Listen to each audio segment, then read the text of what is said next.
Bu günün jackpot maşını. Bu günün jackpot maşını. Nissan Rogue. Maşının ön hissəsində heç bir zədə yoxdur. Sağ hissəsi zədə yoxdur.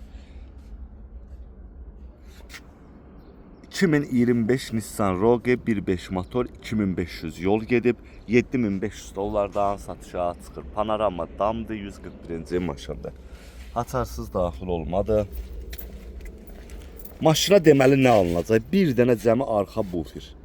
Bir arxa bufer alınacaq, bir də bagajda yüngül zədə var, o da düzələcək. Yəni maşın minimum zədə iləndir. Sol tərəfində də belə gördüyünüz kimi heç bir zədə yoxdur.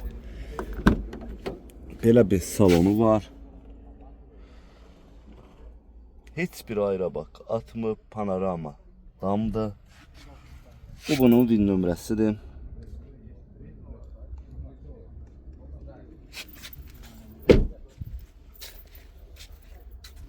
Bu da bunun VIN nömrəsi.